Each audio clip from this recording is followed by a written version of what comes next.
Ya, perhatian kita masih tertuju pada agenda pembekalan yang tengah diikuti oleh para menteri dan juga wakil menteri di Akmil Magelang, Jawa Tengah, tentunya di bawah kepemimpinan Presiden Republik Indonesia Prabowo Subianto.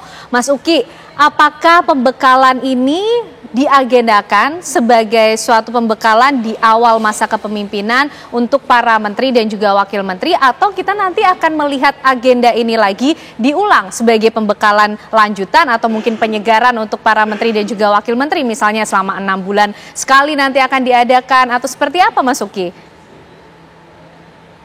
Sejauh ini saya belum pernah mendengar akan ada dilakukan pembekalan lagi ya, sehingga saya nggak tahu juga apakah ke depan akan ada, tapi sejauh ini saya belum pernah mendengar, jadi asumsikan memang ini adalah yang terakhir, karena seperti yang tertulis di belakang saya ya, di sini tertulis satu visi langsung aksi.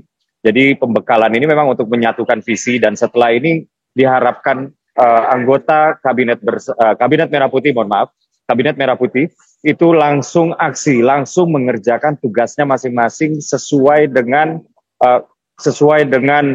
posisi, sesuai dengan proporsinya masing-masing gitu. Yang ibaratnya band ya, pemain band ya, yang pemain gitar ya, memainkan gitarnya disesuaikan dengan irama drum ya, disesuaikan dengan irama bass, dan yang vokalis di sini bisa tune in juga ya, masuk dengan tone yang tepat ya, dan lain-lain. Jadi harapannya memang seperti itu, Mbak, karena memang kita berharap ya proses pembekalan ini kan nggak bisa terlalu lama atau terlalu sering, sehingga nanti bisa saja menghalang-halangi apa yang seharusnya dikerjakan, tapi beliau-beliau ini pembekalan. Jadi pembekalan yang 4 hari ini diharapkan sudah efektif ya. Ke depan memang misalnya ada kementerian-kementerian yang sudah harus running ya, kementerian-kementerian baru terutama. Di sini kan kementerian-kementerian baru ini diharapkan untuk secepat mungkin langsung perform gitu.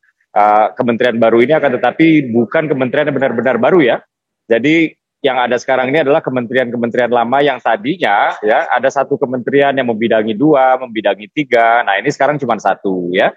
Misalnya Kementerian Pendidikan dan Kebudayaan, sekarang hanya Kementerian Pendidikan dan juga Kementerian Kebudayaan. Ada PUPR kalau dulu ya, Pekerjaan Umum dan Perumahan Rakyat, sekarang hanya Pekerjaan Umum dan juga ada Perumahan Rakyat, itu di bawah 2 kementerian yang berbeda. Dan dampak administratif dari pemisahan kementerian ini tentu saja kementerian-kementerian yang dianggap dalam tanda kutip baru ya, itu memerlukan waktu untuk betul-betul siap ya untuk melayani rakyat gitu. Dan Pak Prabowo itu sudah memberikan deadline ya, jadi tanggal 31 Desember itu Perpres sudah ditandatangani oleh Presiden Prabowo, dan diharapkan kementerian-kementerian ini sudah siap dengan segala urusan-urusan yang sifatnya administratif, yang sifatnya itu sifatnya itu hal-hal yang terkait dengan keuangan dan lain-lain.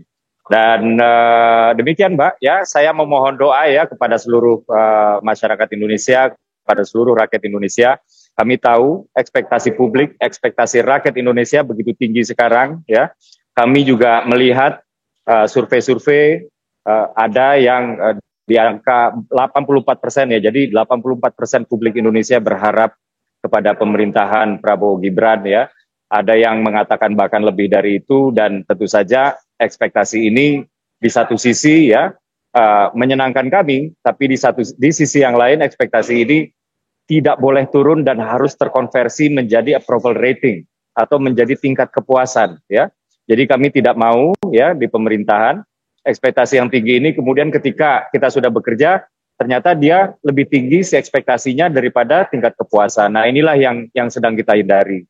Dan kebijakan yang paling akan dimulai, ya kebijakan baru yang paling akan dimulai, kebijakan besar, sebuah dobrakan, sebuah terobosan, yaitu adalah program makan bergizi gratis yang akan serentak dimulai tanggal 2 Januari 2025. Demikian Mbak. Sudah menjadi satu timeline atau agenda kerja prioritas dari Kabinet Merah Putih. Bang Andi, kalau melihat kira-kira nanti kita menunggu ya besok ini para menteri dan juga wakil menteri ini purna sudah menjalani pembekalan. Ya. Kira-kira apa kemudian yang akan dibawa oleh para menteri dan juga wakil menteri kita pulang dari Akmil Magelang, Jawa Tengah? Sudah jelas visi misi presiden pasti sudah jelas, dan kemudian juga ada kebersamaan. Persoalannya adalah persoalan birokrasi yang harus diselesaikan. Misalnya menteri-menteri baru tadi, menterinya baru, lalu kan belum ada stafnya. Bukan cuma belum ada stafnya, belum ada perpresnya tentang bagaimana struktur organisasinya, berapa dirjennya atau deputinya, apa nomenklatur deputi-deputi tersebut, lalu bagaimana dengan lagi juga sampai di bawah, termasuk tukang ketik kalau perlu. Nah kalau itu belum ada semuanya, pasti nggak mungkin bisa bergerak secara cepat. Ya. Nah, makanya yang semacam ini saya senang tadi ada deadline 31 Desember harus sudah selesai, karena itu ini memang betul-betul pekerjaan begitu pulang segera berkomunikasi dengan para menteri-menteri baru itu, dengan nomenklatur baru, berdiskusi dengan Menpan untuk menyelesaikan rancangan strukturnya. Rancangan strukturnya sesuai dengan bidangnya masing-masing. Walaupun cuma pecahan misalnya PUPR dengan perumahan rakyat itu berpisah. Tapi kan yang mana ini? Ini apa strukturnya di bawahnya? Ini juga strukturnya apa? Lalu kemudian diselesaikan segera di Menpan, dan kalau memang bisa dilakukan sebelum 31 Desember misalnya, oh ini kamu sudah kelar, lalu kemudian lapor kepada Presiden, sudah kelar, sudah sepakat semuanya, tinggal tanda tangan. Karena setelah ditandatangan perpresnya itu, kemudian orangnya. Nah orangnya ini yang dicari orang-orang untuk mengisi siapa jadi sesmen, dirjen, deputi, dan eselon di bawahnya yang membutuhkan kepres tentang orang-orang tersebut. Nah ini harus diselesaikan sebelum bisa kementerian baru tersebut bisa jalan. Ya. Oke, Mas Ri, kalau melihat apa kemudian yang menjadi agenda prioritas dari Pak Prabowo dan juga Kabinet Merah Putih?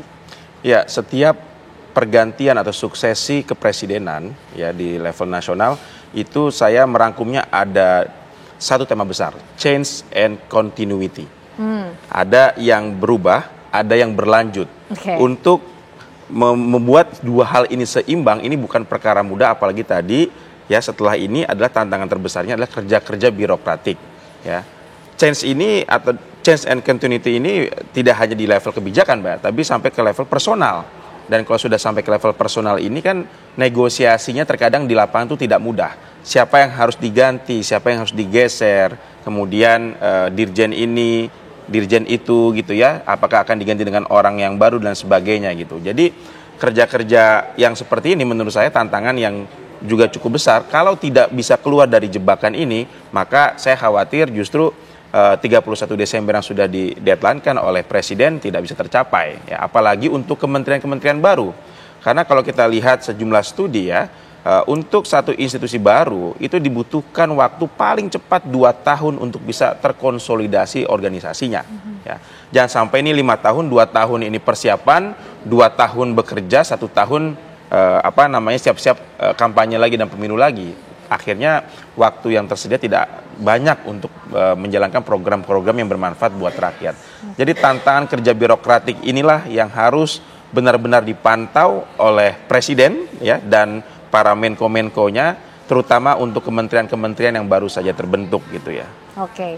Ini kita masih menanti hasil dari gemblengan para menteri dan juga wakil menteri, tapi yang kita tahu bahwa ekspektasi masyarakat tinggi loh terhadap pemerintahan yang baru di Kabinet Merah Putih. Kita berharap mudah-mudahan pembekalan yang sudah diberikan selama 4 hari betul-betul bisa menjawab tantangan tadi dan juga memajukan Ibu Pertiwi tentunya. Ya. Amin. Terima kasih Mas Ri Andika, makasih Mbak Ani Malarangeng, Mas Uki, terima kasih juga malam hari ini sudah bergabung bersama kami di Apa Kabar Indonesia Malam. Kita nantikan bagaimana kemudian kiprah para menteri dan juga wakil menteri yang sudah pulang dari Akmil Magelang, Jawa Tengah esok hari.